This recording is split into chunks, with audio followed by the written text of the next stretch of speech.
My fellow New Yorkers, today, the City of New York came to an agreement with the Legal Aid Society, which gives the city additional flexibility under the 1981 consent decree known as Callahan that addresses the city's right to shelter. Over the last 2 years, our city has been managing an ongoing humanitarian crisis, providing shelter and care to approximately 183,000 new arrivals, a number that is larger than the population of most cities. But we have been clear since day one that the right to shelter was never intended to apply to large-scale migrant populations arriving without housing or legal work status in such a short period of time.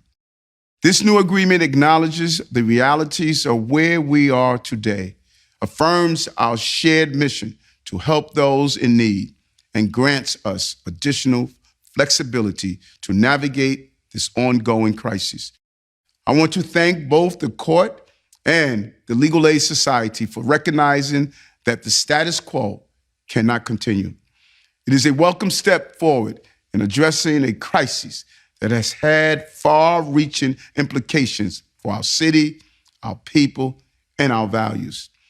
New York City has done and will continue to do our part to manage this humanitarian crisis, but we cannot bear the brunt of this crisis along with just a handful of other cities. We will continue to seek significant support from our federal partners, including expedited work authorizations, more funding, and a national resettlement strategy. And we will continue to call on Congress to pass long overdue immigration reform. This pilot program, Mocha 5. Yeah. Sounds, maybe that's easier. Not really, but how are you evaluating this pilot process? And how did you kind of land on this company to begin with? Could you talk a little bit about your relationship with the owner of this company? I feel like I'm going to butcher his name, it's Will Coaxum. I feel like you said you met him on the campaign trail. I found a clip of that the other day. Maybe you could talk about your relationship with him and then how you're evaluating this process. So let's peel it back into layers. Number one, there is no relationship other than a professional relationship.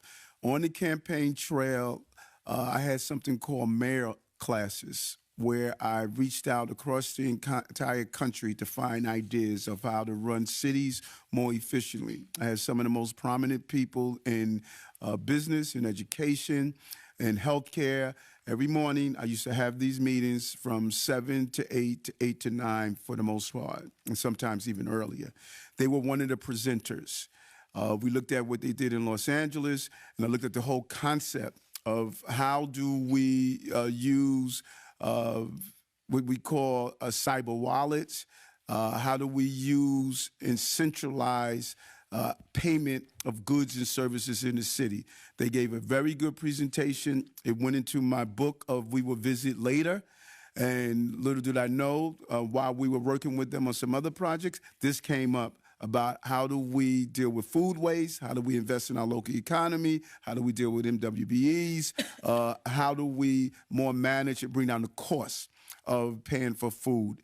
And they were one of the presenters. Reached out to the first deputy mayor and said, hey, you remember that presenter we had called Mocha 5? Can we go look and see if that product is suitable here? And that's how we have it. So there's no relationship. We don't hang out on the Hamptons together or go to the baseball game together. They're one of the many presenters that we had presentations given to us when I was running for office. We're going to look at a combination of things. The investment into our local economy. We're going to look at the issue around food waste. Deputy Mayor Williams-Isoms had made it clear 90% of the food is consumed that we give to the migrants and asylum seekers. Our goal is to get that up to 10%. We don't want any food waste at all. And we're going to actually communicate with those who are using it, get feedback from them. Did you find it user friendly? Did it help you have culturally sensitive food? So it's about seeing how good the product is, and that's what pilot projects do. Pilot projects, before you fully invest, you want to find out how good this product is. And I think we may be onto something that's going to bring down the cost and invest in our local economy. But you got to try. We have to stop being afraid of trying new things. That's the problem what we've learned in the city. We keep doing the same things over and over again because everyone is afraid of criticism. And we're just not. We'll take the criticism. Some of it we knock it out the park. Some of it we don't get right. But we're going to try to run this city more efficiently because it was not currently being run that way. One of Marsha's questions, I wanted to ask about the executive order. It seems to be backfiring and not going the way you wanted. Instead of coordination, it seems to be getting more chaotic. Is there any thought that maybe the executive order could have been written differently? I'm also wondering the communication with these New Jersey municipalities, what does that look like? What is their understanding of how the executive order works? And what type of prior communication you had with them before the order went into effect? And then separately, can you talk about the earthquake that happened in Queens earlier today? Any information you can give us about that? Yes, no, the executive order is not backfiring. We spoke with our colleagues in Chicago who told us that this is what Governor Abbott did in Chicago. He started dropping people miles away and telling them that you are in Chicago proper. And so we are continually anticipating the move of his actions. And what I am really excited about is that we are not willing to be just stationary. If we have to change the EO, we would change the EO. If we have to alter the EO, we have to alter the EO. Because this is who we're dealing with right now. We're looking at a person who is focused on disruption. And if we don't address it based on his goal, we have to be clear on his goal. His goal is to disrupt. And so the EO is only the first level that we're going to continue to modify, shift procedures, processes to really push back on what Governor Abbott is doing. Tourists are up, tourists are back. That's what I ran on. Mayor, you've said you want all these other municipalities to do their own EO. Yes. You also said to a couple folks that the idea of outsmarting Abbott is that eventually he'll fold his hand. But until and unless those other two things happen, the net effect of your EO so far is that the migrants who are coming here have a longer journey. They're on a bus, they get off in Secaucus, now they have to take a train as well. You said at the outset that it wasn't your intention to punish the asylum seekers, but right now, isn't that what's happening? No, I don't think so. I think there's a process to get to an end result.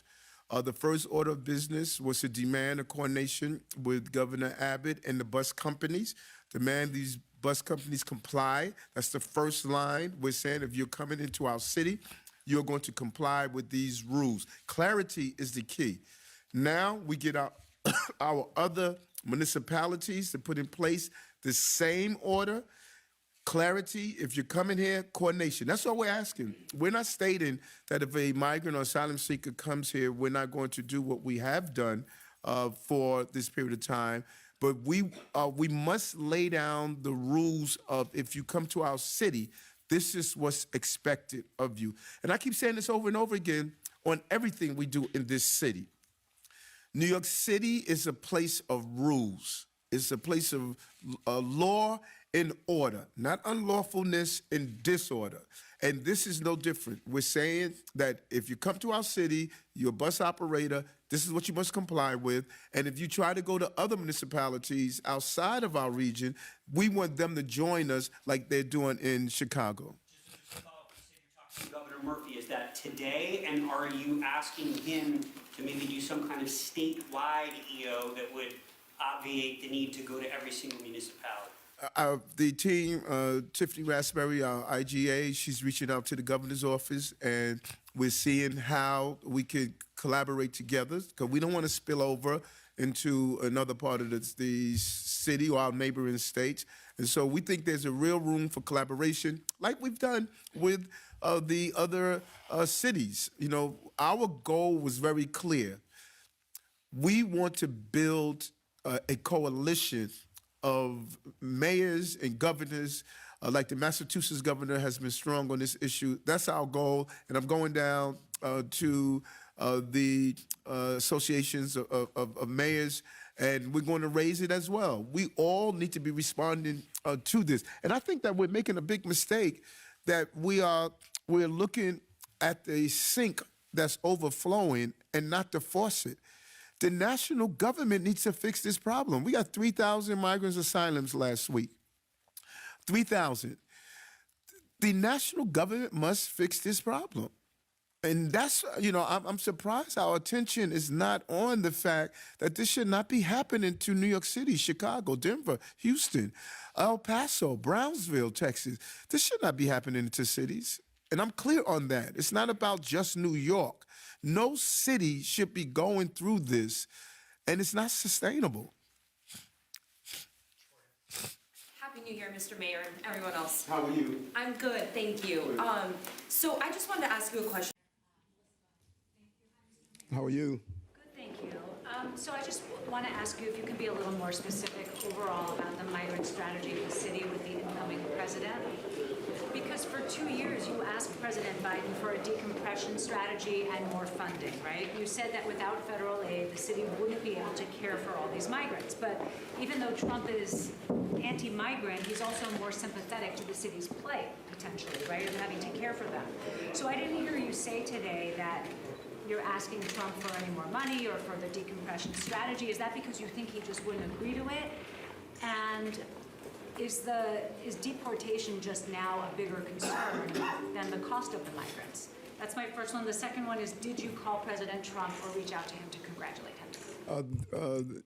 No, I have not. I intend to do so. I can only imagine after a national election, your phones are probably being calls from all over. But specifically dealing with the issue, my call remains the same. It didn't matter to me who was in the White House. I have been consistent on my calls since 2023, if not earlier, that New York City and other big cities should not be picking up the course of a national problem. And we need a decompression strategy at the border to make sure that we take control of this crisis and not have this crisis take control of us. There's great opportunities if we give people the right to work, and I remain calling for that as my immigration national leaders have been calling for and who commended this administration for calling that, and my fellow mayors are calling for the same thing. We've been consistent in this. The coalition has been the same. Is there any common ground, Mr. Mayor, between your position on the migrants and what you think the city needs and what you think President Trump would be willing to deliver to the city in terms of help? Well, I think that is what First Deputy Mayor Maria Torres Springer was saying, that right now the elections are over and it's about governing now. And it's about not taking this posture of that we're not going to communicate with Washington, D.C., just the opposite. We're going to communicate with Washington, D.C., just as we attempted to communicate with the previous administration on our 10 trips to Washington to talk about the impact of migrants and asylum seekers. And just as we talked about public safety in 2021 when I was the incoming mayor. I've been very consistent on these working people issues that impact our cities, and I'm going to continue to do that. It's not going to change.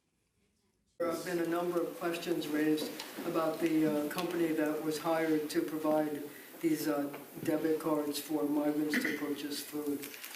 Several questions, including the amount of money that they're getting paid, the fact that the same company was fired in Detroit because it was giving information about the credit card holders to ICE, and also questions about whether these debit cards for food are good for people who are in hotels and don't have the ability to cook food. I wonder if you could answer all these questions and whether you're going to review the company and its actions to see if it's actually fit for the project. So we have to be, I gave a mandate to the team, particularly our budget director, Jack Jihad, and stated we have to find a 20% decrease in the dollars that we are spending on migrants and asylum seekers. We have to find ways to cut corners and bring down the cost. And while we're doing that, we also wanted to address the food waste issue, which, mind you, 90% of the people were consuming the food, but there still was a 10%. And we want to find a zero loss to taxpayers' dollars. 177,000 people We're required to give them 3 meals a day. We're required to accommodate them and house them and their cleaning and all the other things. And what this city has done, without the support that we believe we should be getting from the national government, we have been picking up the responsibility of doing so, and we've done a great job in doing so. International leaders have come and realized what we have done. Specifically with this card, it's a 500-person pilot project to see if it's successful. It is going to save us in the area of $7.2 million a year. I believe $600,000 a month. If we just sit back and just state we're going to just allow people to be here forever and just continue to hit taxpayers with dollars, not trying things new and different, we're not going to solve this problem. We are using this pilot to see if we're successful, we're going to expand it if we're successful. Because we got to find successful ways of bringing down the cost and dealing with this crisis that taxpayers should not be paying. And First Deputy Mayor Wright will go into the particulars of it. We attempted to go over it the other last week, I think, where we laid out last Monday the exact bullets of this so it could be explained. And so people want to give the impression that we did this in the cloak of secrecy, that we're not saving money. That's just inaccurate.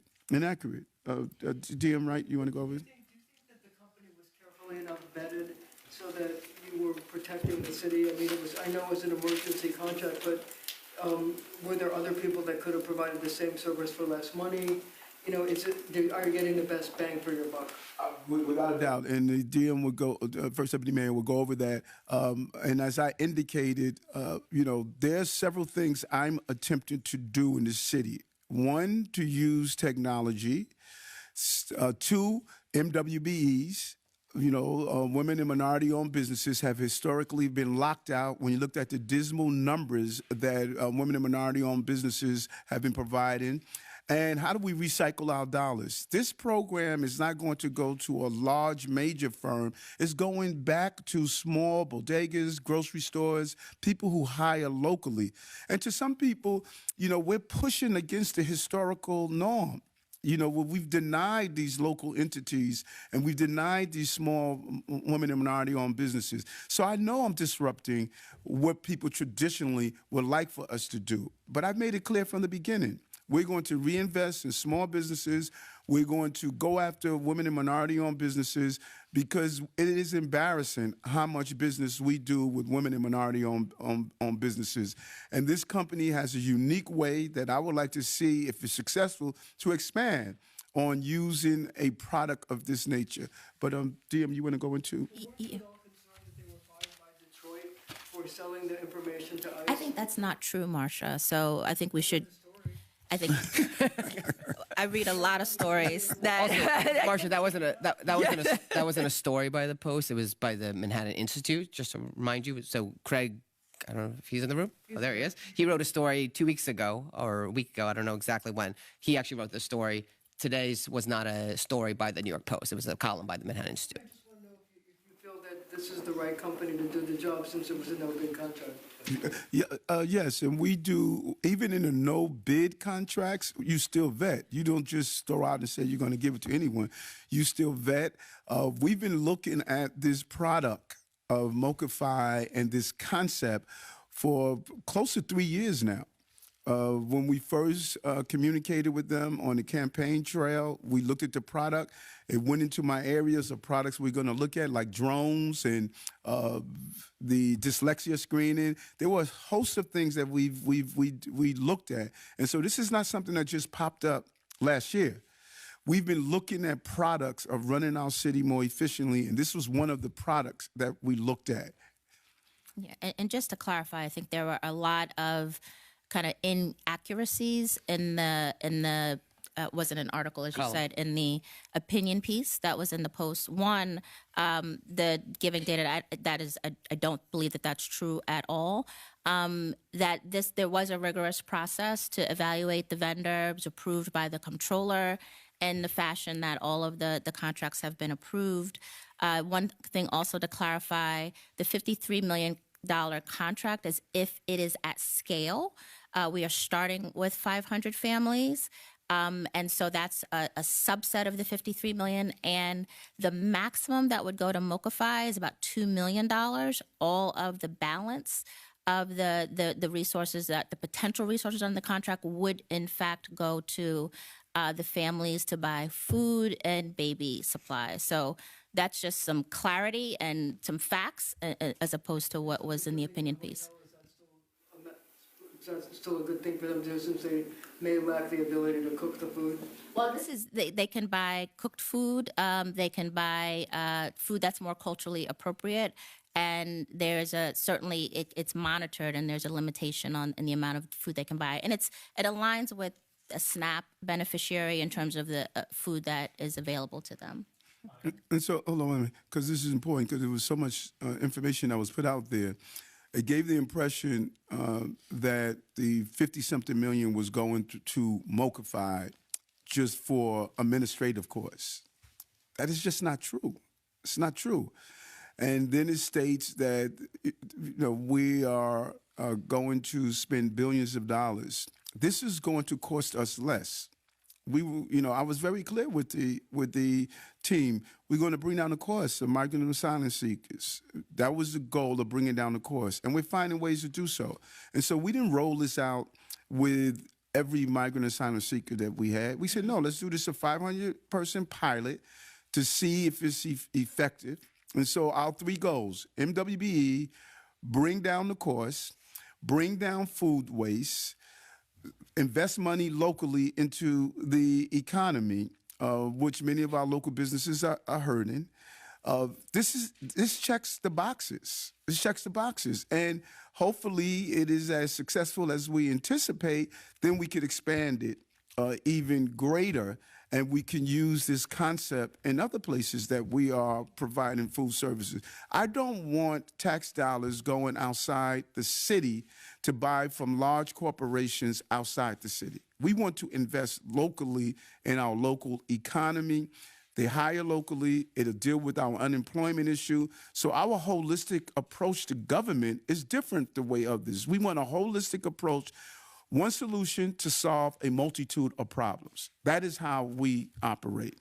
And the last thing I'll say is that they've been very successful in other major cities like Los Angeles and others, where they've expanded their product and their platform. That shows officers trying to take a suspect or a person into custody under the Randall's Island shelter. There's a large group of people around the officers. Items are thrown at the officers. I don't know if you had an opportunity to view the video, what your thoughts are on the video. Is there any way to avoid incidents like this happening, especially in the wake of the assault of the officers in Times Square?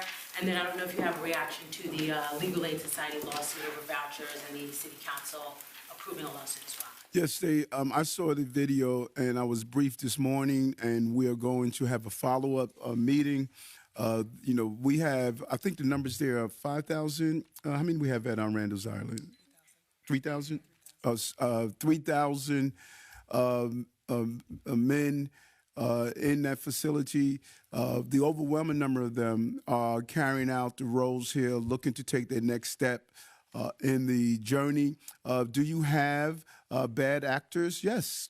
And anytime you have 3,000 people who are placed in an environment that they cannot work, they have to sit around all day, things like this have the potential to happen. And I've said this over and over again. But the police officers went in, they carried out their job, they used the minimum amount of force to take the person into custody. And we're going to do a review because of that video. We're going to do a review of some of the actions we want to take, because I have to make sure our police department is safe and those residents who are there are also safe. And so we're still looking into this, and I'm going to have a follow-up conversation with the New York City Police Department, the security team that's there, because each site has a security team, and we did a complement of officers that are there also to assist. But this is what happens when you get this national problem on a city. We need the national government to assist in resolving this problem. The lawsuit Counsel, you want to talk about the lawsuit? Sure. So the Legal Aid Society filed a lawsuit, and it's going to play out in court. This administration has been exceptionally clear and transparent with the City Council for many, many months that, however well-intended they were in passing the law, it's our belief as a legal matter that that law goes beyond the City Council's authority and that it's actually preempted by existing state law. So there are significant legal issues, and they will play out in court.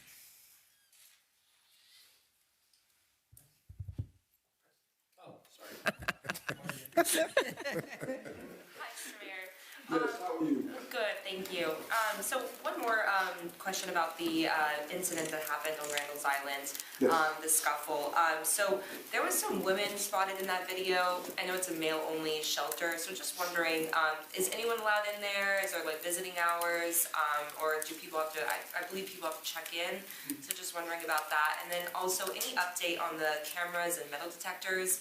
I know you guys were talking about installing those at shelters, just how many have been done, and is there a timeline for when those are to be completed? Camille? So on Randall's, it's, we have adults, but we also have adult families, so there are women that are living at that location. And your second question had to do with Metal detectors. metal detectors. So there's a full review that's Camille, happening can you right bring your mic down? So Sure. There's a full review happening right now of the security at all of our facilities, and particularly Randall's. So if there's anything else to report out, we will certainly get back to you. But do you guys have like a list of shelters that are getting metal detectors? And because I know you guys were talking about installing those and cameras. We are looking at all of the locations as we do every single month to just make sure that we are aware of where there's been an incident, if there's a change that needs to be made to the security plan. Camille, there are cameers already though. Yes. So just to be clear, there are cameras at these facilities. Yeah. Yeah. Yeah, and That's been from the beginning, Morgan. That wasn't since the first incident or whatever. and they're connected remotely also, so we get to complement the officers who are assigned there. If there's a indicator that something is about to happen, we want to deploy personnel when it's possible. And in this incident, we are re-examining when you have to go in and make an arrest like that. How do we make sure proactively no harm to the residents that are there and no harm to the officers that are responding? But I cannot emphasize 3,000 people in a setting that they can't do anything all day. That is just not, I've been saying this for almost a year now, that is just not an ideal situation. Even the most peaceful person being confined to an area with 3,000 people, even if you're the most peaceful person, there comes a time when it just irritates you, you know, and that's what we need to, we need to fix this problem. We've done a great job, folks.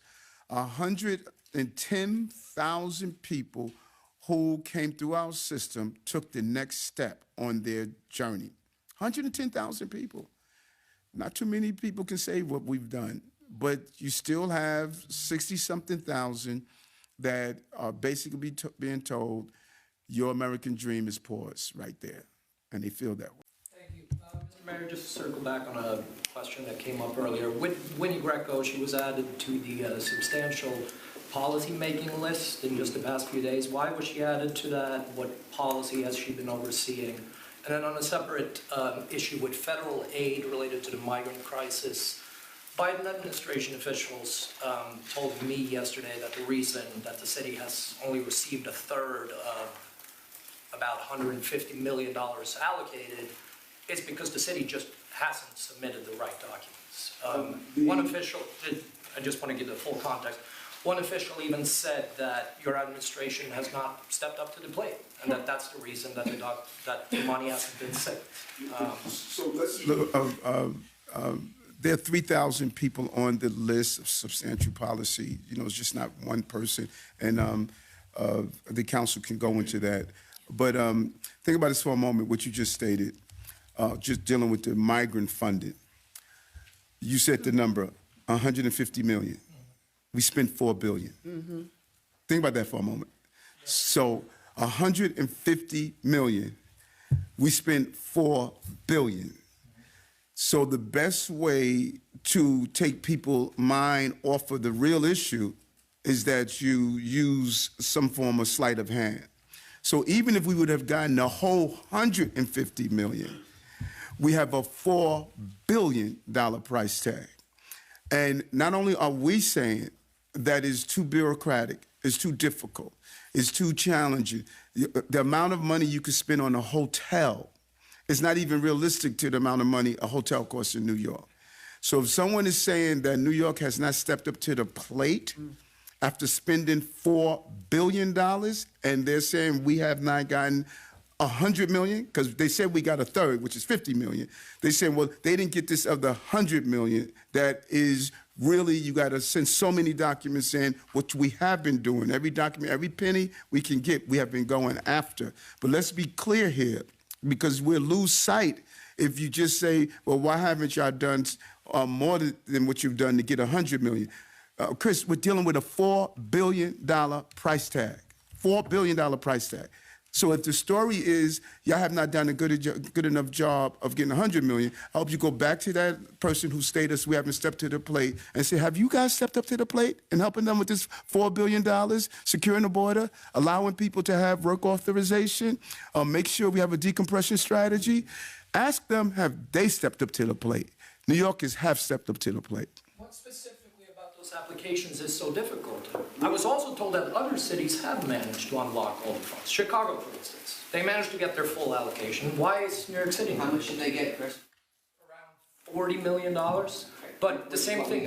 Same thing. Application requirements are the same. We've met all applicable timelines on this, and we are working with our federal partners to meet all the requirements, but we've met all applicable And I've also timelines. heard that Chicago and Portland have said that they would like more flexibility in the rigor, how much rigorous information that they need. I'm not really getting an answer, though, to what is it with the application requirements that make them so difficult that we've now gone almost a year since this money was allocated, and it's still not here in New York City. We'll look into it and circle back to you, Chris. Yes, but I don't, again, because I can see your headline, I don't want you to miss the fact that even in an ideal situation, we're talking $100 million in comparison to a $4 billion price tag.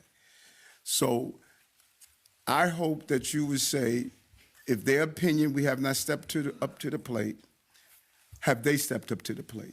And Chris, if they feel that we're not doing the adequate job, why don't they give us resources? Why don't they come and say, listen, this is what you need to correct? In our administration, if we give people paperwork to fill out and they cannot get it done, we assist them.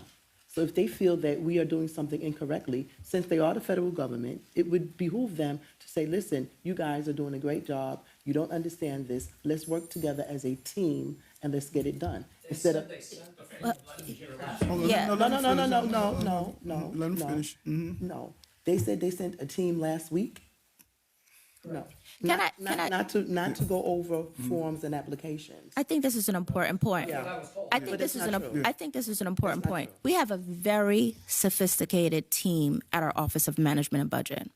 We have received billions upon billions of dollars from the federal government.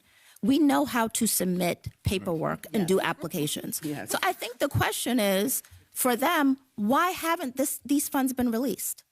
Questions. Yes. The first question has to do with these encampments of migrants that are sprung up around the city. Specifically, though, the one on Randall's Island, which seems to have the imprimatur of the city because there are 2 porta potties that have been set up there. And I wonder, how is it acceptable that these people who have come here who have reached their 30 or 60-day limit are allowed to live in these encampments around Randall's Island, and there's also a crime that exists there. My second question has to do with the backlog of tree complaints. There's over 20,000 complaints to 311 that have to do with either damaged trees or overgrown tree limbs that haven't been taken down, and people are complaining that they come down during storms and ruin their property. So what's the city doing about that, and were cuts to the to the Parks Department responsible for this backlog? So Yeah, and Camille will go into that, but porta potties should never be an indicator that we're accepting any form of encampments. But I'm a big hygiene person, and it doesn't matter if it's used by someone who's sleeping on a park bench or someone who's walking by. I don't want people using our streets as toilet facilities. Camille, you want to go into what's happening at Randall's? I think that the question really is, why are these encampments allowed on Randall's Island? I spoke to some people there yesterday, and basically what they said is there's extra police there since there was the stabbing over the weekend. But they're saying the police are telling them that if they're living with somebody in a tent or they have kids, they can keep the tents up. But if it's a single person, they have to take it down. I mean, I don't understand why this is okay. Well, one thing you and I both have in common, I don't understand why our city is going through this. And what this team is doing is managing a crisis that's not sustainable. And that's what we're doing. And it's not always pretty, and it's not always perfect. But we have managed a crisis that is beyond anyone's expectation that we will be able to manage this crisis.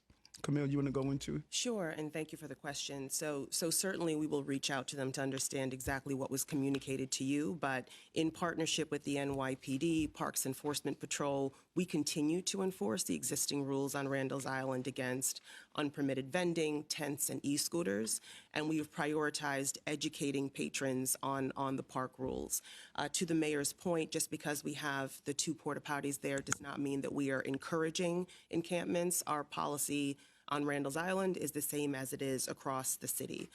For those individuals who are there, certainly we know with our 30 and 60-day rules that we continue to provide them with intensive case management. We have a sort of an ongoing opportunity for anyone who wants to move to another step in their journey for them to be reticketed. That option remains open to them.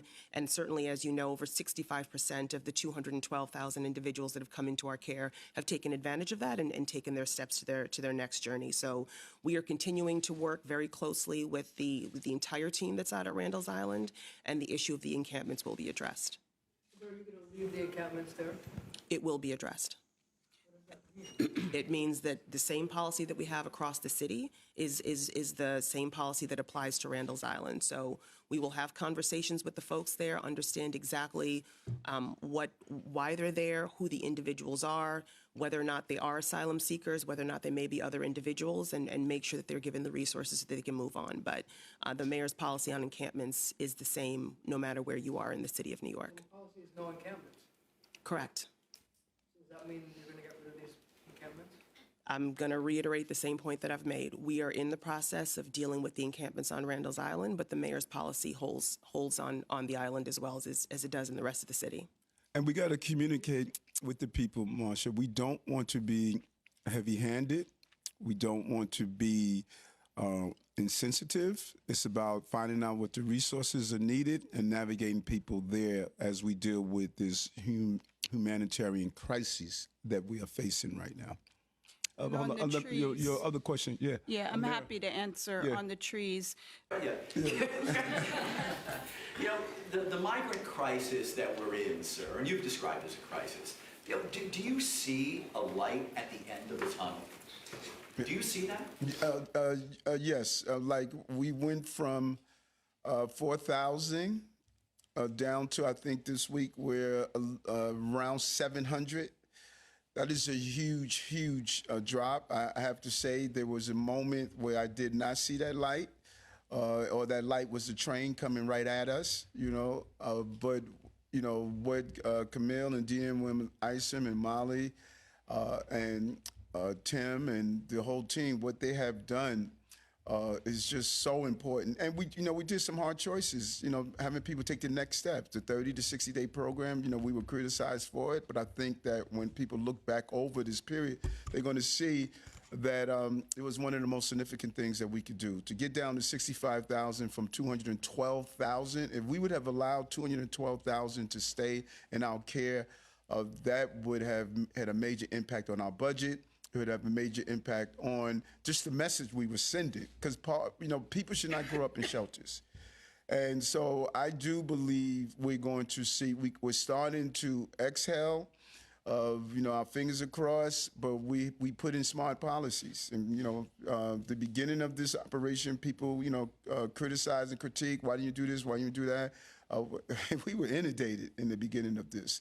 And I think to be able to do what we have done sends a real strong message of the resiliency of the city. And we didn't do it alone. There were a lot of volunteers. I don't think New Yorkers who have stepped up are getting enough credit. There are people who volunteered on so many levels, like our principals. Our principals were giving clothing to these children. They were helping them in different levels.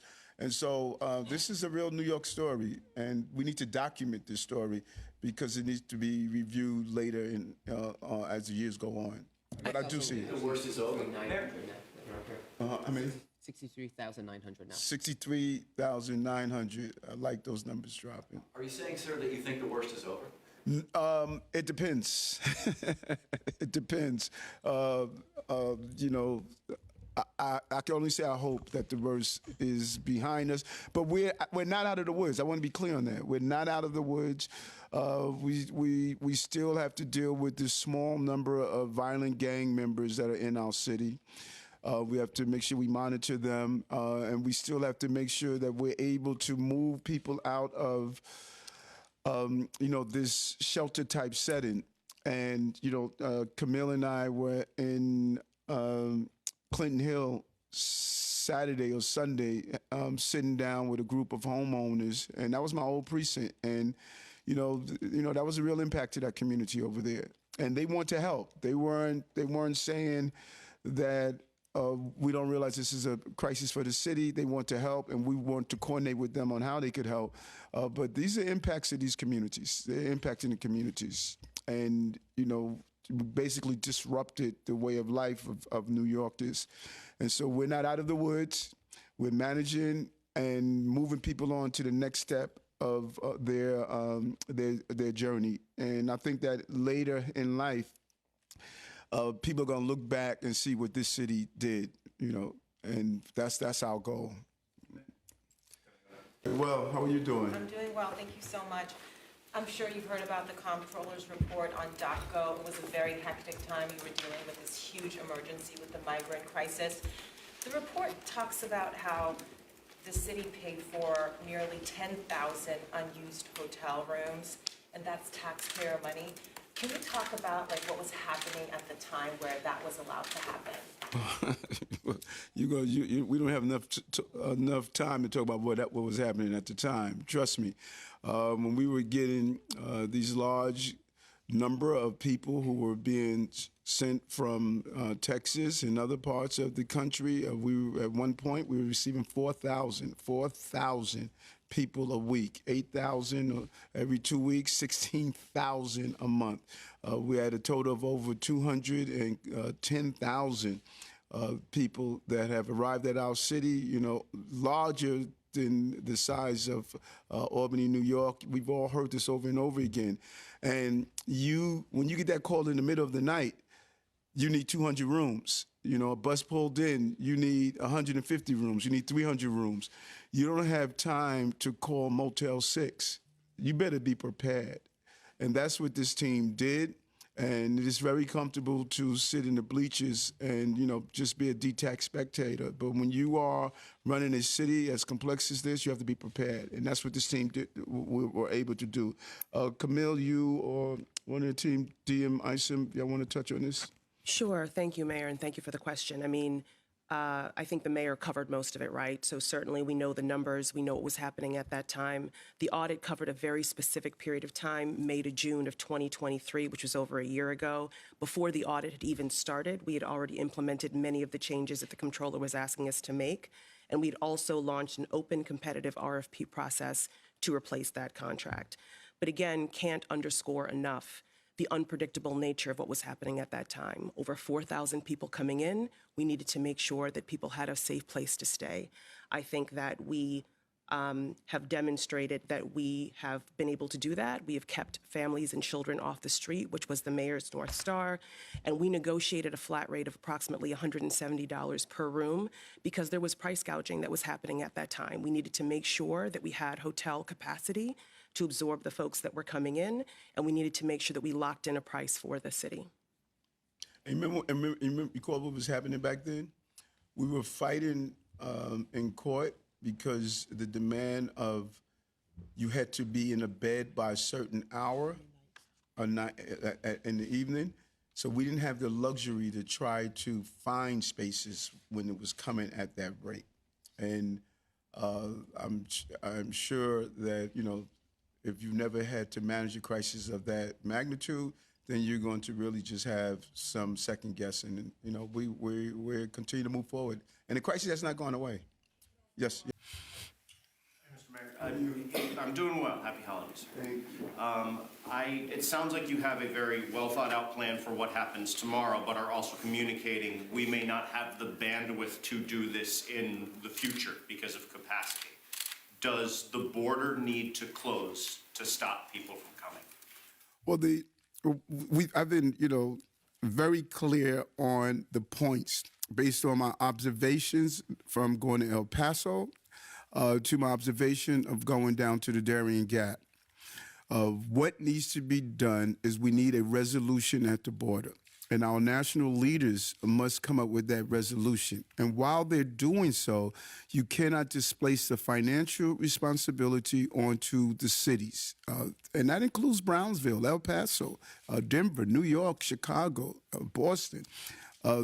We have a responsibility to make sure that we can not only take care of long-term residents of our cities, but also treat those who arrive here in a humane way. This is bad for the migrants and asylum seekers, and it's bad for the city. And so how they resolve that is coming up with real immigration reform and allocating in the budget the financial needs that these cities need, and having a decompression strategy to address this issue. And so I think that the White House and Congress, they must get together and realize that this is impacting America's largest cities. Hi, Mayor Adams. If whoever can provide this information, is there data? I know you said it's 40 families leaving tomorrow, but we've reported that it's 250 families staying there right now. So do you have broad data on how many families are set to have their 60-day notices expire per day and per week? And does City Hall have any data on how many families have already moved out ahead of the deadline versus family who will have to reply? We can get back to you with some of the specific data points, but just to make a couple of points from your good question there. So I think one of the ways that I look at it is that since we started to have, since the crisis began, we in New York City have helped more than 164,000 people that have entered our shelter system. And as the mayor said, nearly 60% of them, with our help, have been able to leave the shelter system, taking the next step forward in their journeys. And this year, it's important to me because I talk to them as they're leaving. Each one has their own story, and each one of those 60% is going to celebrate their birthday in their new apartment or in the safety and security of being with friends and family this year that they haven't had or they haven't been able to experience for years. So the reason I'm very confident in our case management strategy is I don't know if I don't think about it in terms of will it work. I think about it in terms of it's already worked for the tens of thousands of people that have left our system with our help. We're applying all of those same principles that we've learned the 80,000 times since we've been doing this successfully to the families with children as we've been giving them notices at the Row Hotel. So when I say we've had more than 4 meetings with each family with children that are going to be checking out tomorrow, it's not 4 meetings where we're sort of feeling out exactly what we should be talking about, things like that. It's 4 meetings drawing from everything that we've done successfully for the tens of thousands of people that with our help have been able to start a better life in our country. Katie, what we'll do, like we always do, is we do a policy and then we'll come back in a couple of weeks and let you know what we're finding and what we're learning, and then we'll make adjustments as we need to. But we will come back and share more data with you. And Katie, hold on, because what Dr. Long said is very important. You know, people have analyzed what we have done. While national leaders have commended us, people have toured our sites and locations. They have commended the level of humanitarian actions we showed. We put in place the 30-day plan for single adults, so now we're doing it for the children and families, the 60-day for children and families. And as Dr. Long stated, close to 70% of the people that came in, we've stabilized. We are able to accomplish that without children and families sleeping on the street. And so the track record of the success of taking this national humanitarian crisis and not having people sleep on the streets and not having children and families on the street, but doing it in a way that we are stabilizing almost 70%. It's clearly the track record shows that we have taken a crisis and thoughtfully thought through it. And that is what, I think is missing in this entire conversation. There's nothing by our actions that has ever indicated that we were going to put individuals in harm's way. There's no action in over a year that displayed that. There's nothing we've ever done that created an environment that we were going to destabilize families. Thank you, Fabian. It was close to 60%, but close to 60%. And just when you look at the track record, you have to say to yourself, we have created a model that the national government should be following. We lived up to what is expected of New Yorkers, being humane and stabilizing children and families. And again, if we could just close the front door, we could get through this, but we can't close the front door. One other thing I just want to flag is that Ted was talking about 164,000. Because we're doing this a day early, we don't have the last week's numbers yet, so that's as of 2 weeks ago, as of December 31st, the 164. So we'll have new numbers tomorrow for anyone who asks. Good afternoon. What can you tell us about the deadly incident occurred at Randall's Island Saturday? And is this an indicator that maybe the city has to start thinking about metal detectors on the shelters?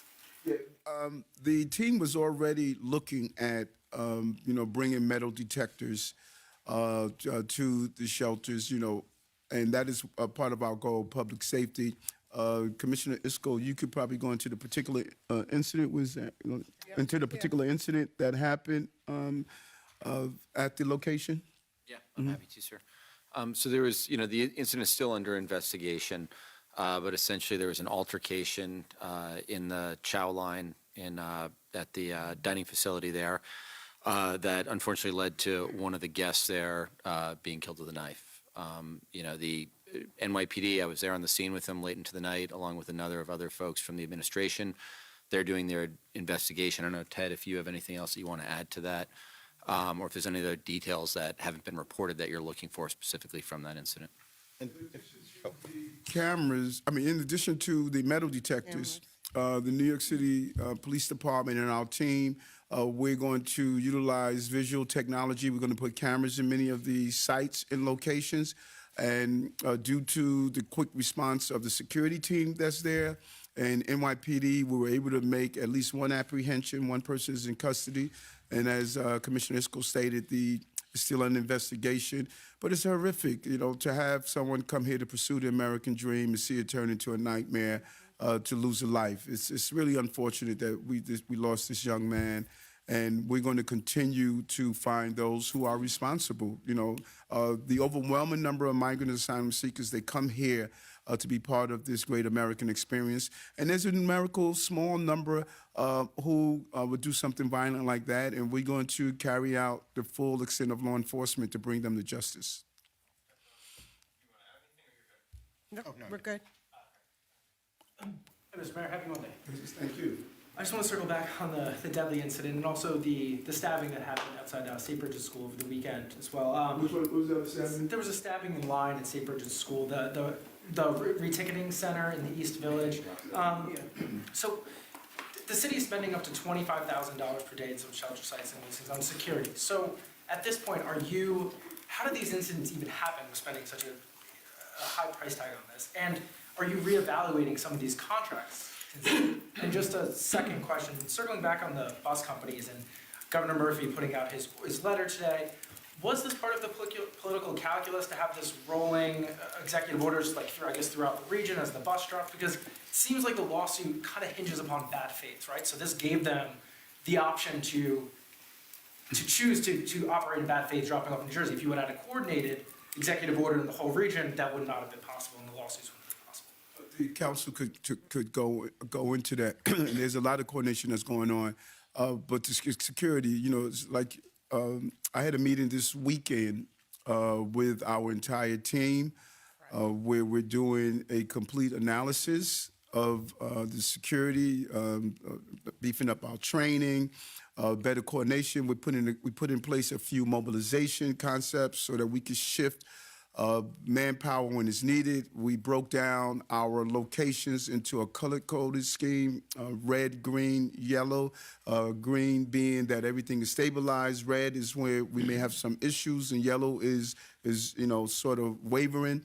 And Tim Pearson, Commissioner Isco, our police personnel, we're going to be having a coordinated meeting with all of the security personnel to bring them all together. We're putting signs at our location that's going to state the code of conduct. We're bringing clarity to the whole process. To answer your question directly, could something like this happen with the amount that we're using on security? Often we look at incidents that happen, we don't see the incidents that never happen. Something like this can happen anywhere. You have thousands of people who are placed in an environment, where you're just dealing with the stress of being placed in that environment. And that the security personnel that we have there, they have been doing an amazing job of ensuring that you're not seeing a high level of disturbance at the location. So this can happen anywhere. People who have violent tendencies will carry out a violent act. And the number of cases and incidents that we're properly able to resolve without being heavy-handed is really commendable. But we always want to do better. We want to produce a better product, and that's what we did over the weekend. We had a two-day meeting over this, even prior to the stabbing, of really producing a better product, because public safety is a prerequisite to prosperity, no matter where you are. Yeah, sure. First, I would say in response to your question that it was not a surprise or a shock that the state of Texas started busing and having their buses drop off in Jersey or just outside New York City after the executive order went into place on December 12th, because that's a similar pattern to what the state of Texas did in Chicago, after Chicago enacted an ordinance reasonably as a management tool for a humanitarian crisis. And then we've heard from the mayor of Chicago that the upshot was that Texas started busing to people in the middle of nowhere an hour or two outside and giving metro tickets. So there's a consistency. We hoped, is it really unreasonable in the middle of a humanitarian crisis to ask the cooperation and coordination of those who are transporting migrants to our city? But it does come back to extreme bad faith. This is not the relative who's driving someone to a home where someone can go in New York City. This is a political plan to target New York City and a few other cities. And it's in bad faith, and the bus companies have demonstrated their full participation in that bad faith plan, including by not cooperating with an executive order that's simply for notification, to be a management tool. And instead of dropping in New York City on random streets in the dead of night, now they're pulling up at New Jersey transit stations in the dead of night without any notification, and dropping people and giving them tickets to get on the train and arrive at New York City Penn Station. The impact is here, the effect is here, and the bad faith we submit is clear. So what we're trying to do, this is a dynamic situation, but the mayor is fond of saying we pivot and move. And that's what we're going to continue to do with a coalition of our partners. New York City has and will continue to do our part to manage this humanitarian crisis. But we cannot bear the cost of reckless political ploys from the state of Texas alone. Today, our administration filed a lawsuit against 17 companies that have taken part in Texas Governor Greg Abbott's scheme to transport tens of thousands of migrants to New York City in an attempt to overwhelm our social services system. These companies have violated state law by not paying the cost of caring for these migrants. And that's why We are suing to recoup approximately $700 million already spent to care for migrants bused here in the last 2 years by the state of Texas. Governor Abbott's continuing use of migrants as political pawns is not only chaotic and inhumane, but makes clear he puts politics over people. Today's lawsuit should serve as a warning to all those who break the law in this way. Mr. Mayor, I'd like to talk to you right now about what you're doing to deal with the migrants as we look at back to school. I have a number of questions. I wonder what outreach the city has been doing to new families to connect them and their children with both the ability to enroll, but also what city services are available. I'm also wondering whether you're better prepared to deal with people who have problems with English as a second language. And lastly, what are you doing to bridge the communications gap between the migrants and their children and the schools to make sure that they get to school and get what they can out of school? Our Chancellor Banks welcomed, I think of roughly 7,000 was 40,000. Wow. Yeah, 40,000. Over the last 2 years. Yeah, into the system today, and he communicated with the new teachers. That was talking about teachers when I was saying the thousands. The new teachers that came in, and when you do an analysis of the last 2 years, we incorporated over 40,000 students, and I'm extremely impressed on the retention and the learning of English at that young age. We come across young people all the time who came here, could not speak English, could not speak several languages from West Africa and others, and they are now communicating in a fluent manner based on what the Chancellor has put in place, but also what the students, teachers, and faculties have all immersed themselves into helping these young children and our new arrivals to be incorporated in the educational experience and educational process. And so the Chancellor will do an overall briefing on exactly what the plans are, but it's clear the Project Open Arms, it has really meet the mark, and we are not hearing that these children are not receiving the support that they need. And combination, again, outside entities, volunteers, communities embracing, we're seeing the best of New York when it comes down to these young people. And the Chancellor will give an overall briefing as he does at the beginning of the school year on any new initiatives he's going to do. And how many kids hold on, Marsha. how many migrant kids, and how many new teachers who teach English as a second language? Just before services, you want to maybe talk about that at the. I thought the mayor did a great job, especially saying this is where we see the best of New York. The group that you said also, Mayor, were parents. There's so many parent associations and community groups. I think on Thursday, there's going to be a group from the Upper West Side that's going to the Arrival Center to hand out backpacks to make sure that kids have everything that they need. And that's been something, I think this is this our third starting of school season? And so we're unfortunately or unfortunately getting really good at this. And I don't know what the enrollment numbers will be.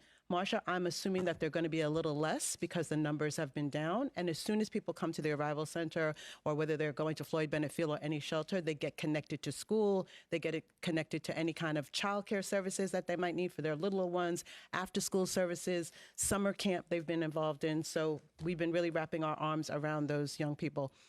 You know that everybody that goes to the Arrival Center also gets screened for mental health services, for depression, for trauma, for those kind of things. And then we're making sure that we have the families have those supports too. And also to the... That will be something that the Chancellor will get you. I will tell you that Wolof has been a language that has been really increasing because we've seen that's been one from Senegalese families. So I don't know the numbers. It's something like 115 languages that we know that we have from the Arrival Center that we do in the interpreter line that we use, but we can get those numbers for you.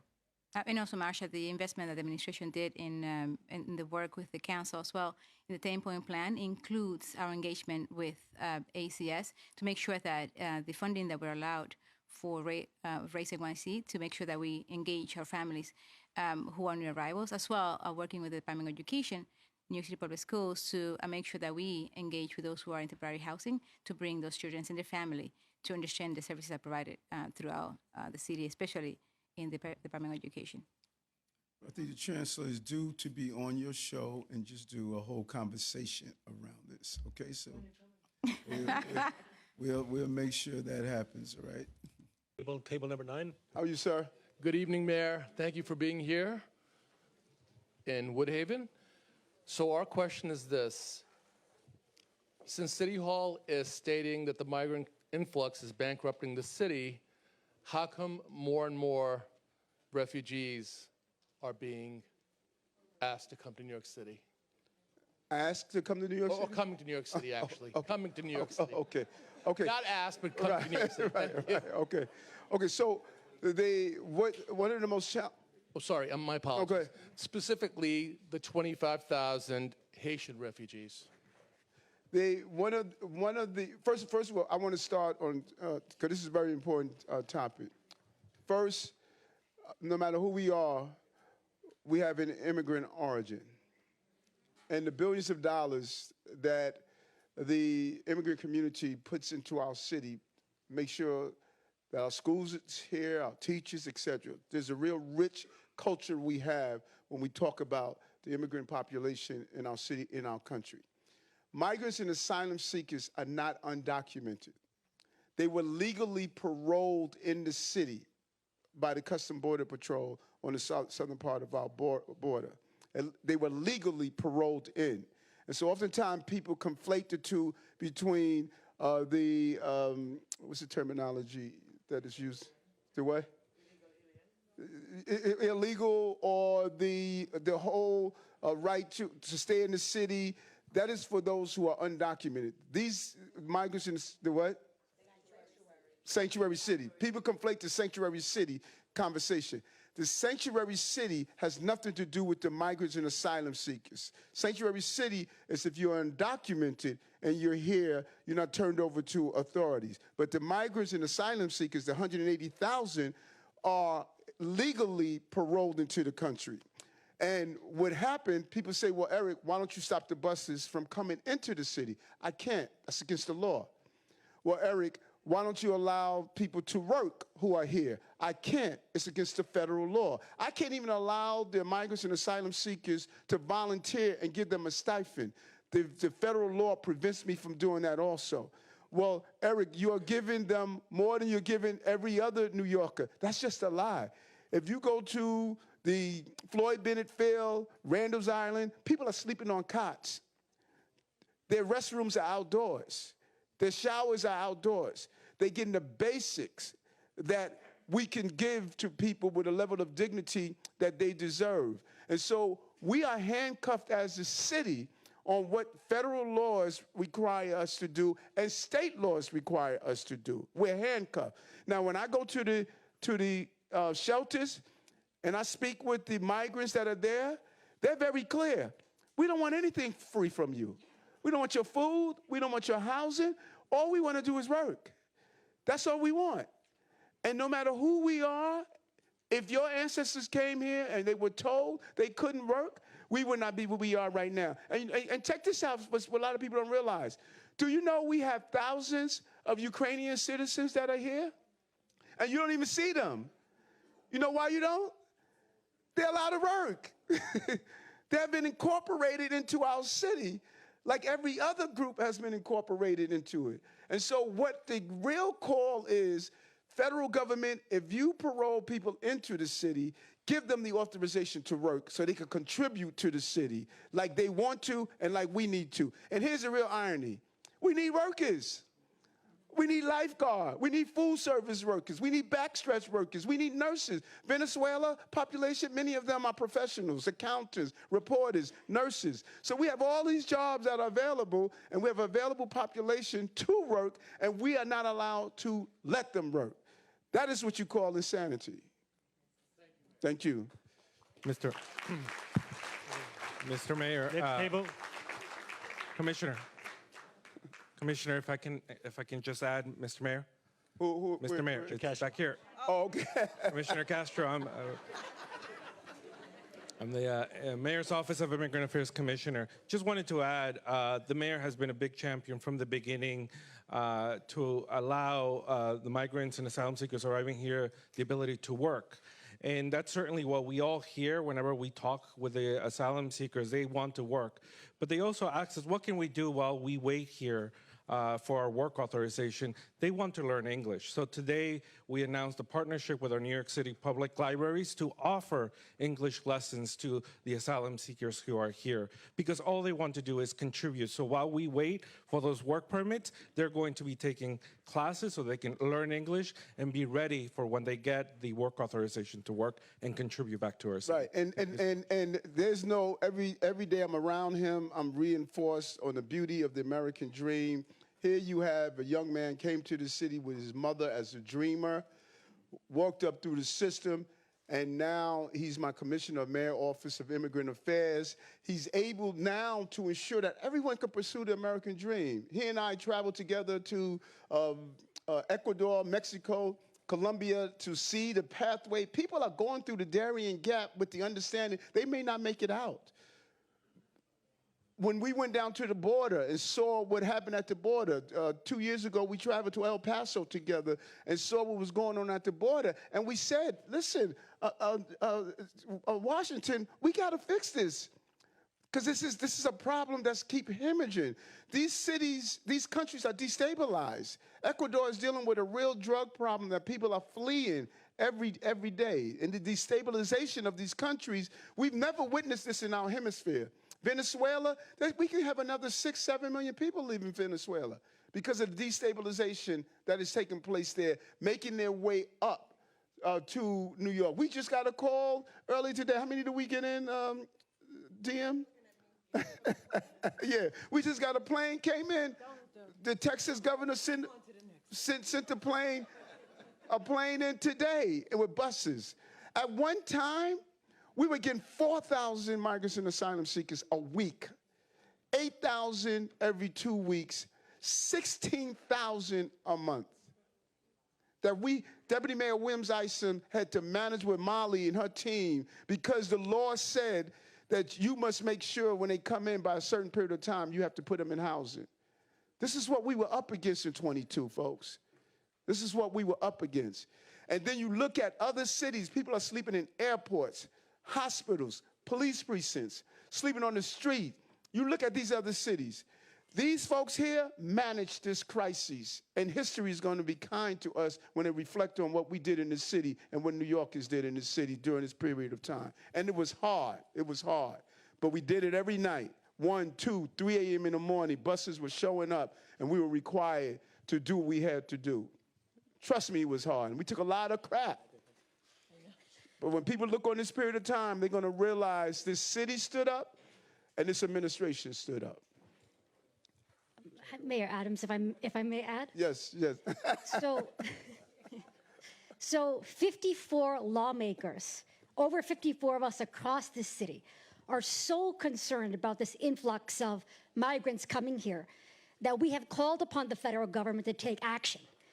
Because, Principal Singh, as you know, immigration is federally controlled. That's just the way it's set up. So I just want to commend you, Mayor Adams, and of course, Deputy Mayor, for all of your logistical work to house all of these new arrivals. But we are really concerned as lawmakers across the city, and we're really calling upon the federal government to act and to take action to help New York City. New York City is so important to the whole state and to the whole country. So thank you for your work. Thank you. You like my hat? Yes, I do. I thought it was going to say, make America great again.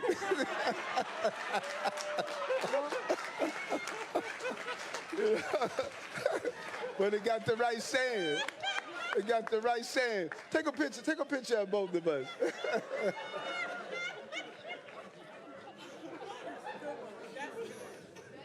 Stay focused, no distraction, and grind. And red. Where are we? Hi. Regarding the migrant shelters in Clinton Hill on Hall and Ryerson Street, there was a town hall meeting yesterday. Many of the residents voiced their frustrations with the administration's handling of the two buildings that were turned into shelters. They called for you to end the leases at Hall and Ryerson and build more shelters that are smaller and spread out amongst the 5 boroughs. We also talked to some of the migrants at the Hall Street Center, and they talked of some of the conditions, particularly with the hygiene and upkeep of the living and shower spaces, and said the food portions were small and sometimes inedible, and that they even lacked access to consistent drinking water. What is your plan for the future of the Hall and Ryerson Street migrant centers? Is there a plan to address the living conditions at the shelters, and what have you discussed with the Biden administration regarding expediting work permits and asylum applications? Thank you. And I don't think we could be any clearer. 195,000. 195,000. And we have managed this crisis. I think Camille's leadership has been amazing with Deputy Mayor Williams-Isom and the entire team. And I said last year, probably even longer than that, this is going to start having a visual representation of how large this crisis is. Not like other cities, because when you look at other cities, sleeping in hospitals, airports, on the streets, you're not seeing that here for the most part. But let's be clear. Every local and state official must stand up and call for the federal government to do its job. We're doing our job, but they have to do their job also. And I encourage the councilwomen in that area who seem to have taken a shift in her belief of this crisis now, because now it's local. I encourage her to go to the Port Authority, hop on a bus, go to D.C., like I did for 10 times, and say the federal government must do their job. We're going to continue to do our job that we have. This is a crisis that we've managed, and we're going to continue to do so. It's not going to be pretty all the time, but we're going to continue to manage this crisis. Good afternoon, Mayor. How are you?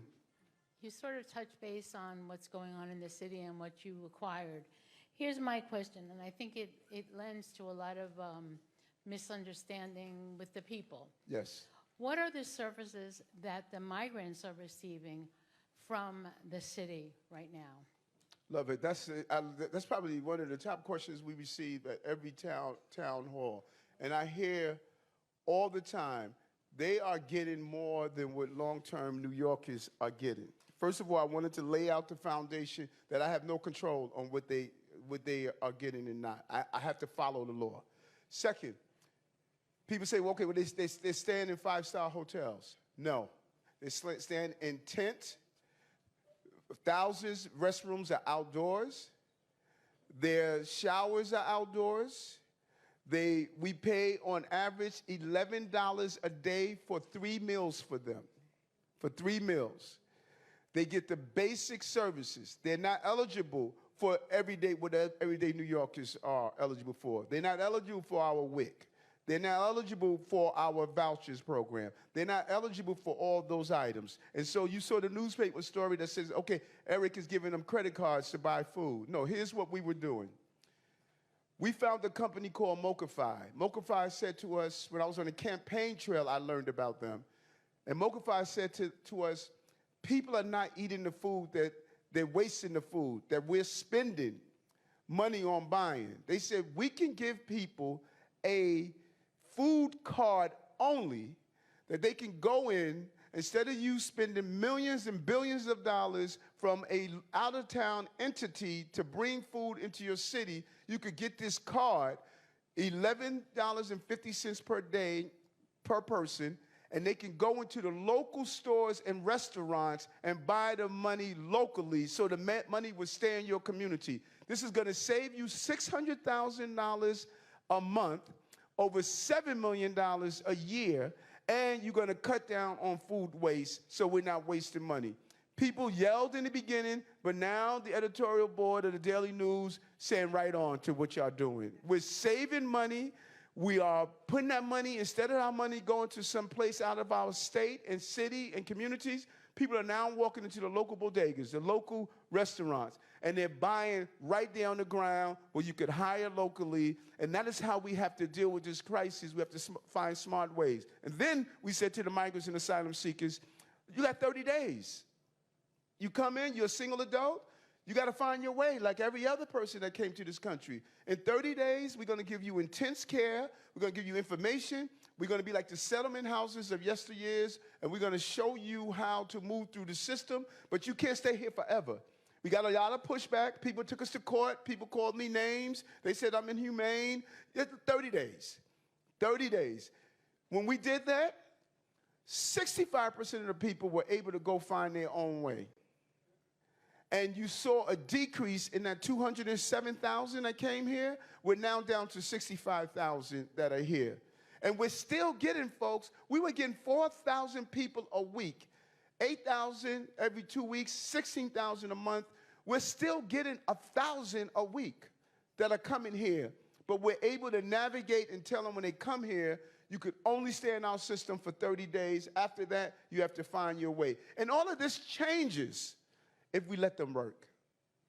I need lifeguards, food service workers, nurses. I need bilingual educators. I need translators. If we allow people to work, we would not be dealing with this problem we're facing right now. That is the key. Employment, that's the dignity that people deserve. And all of you, we're all Americans now, but go back into your lineage. Imagine if your family members that came to this country was told you cannot work.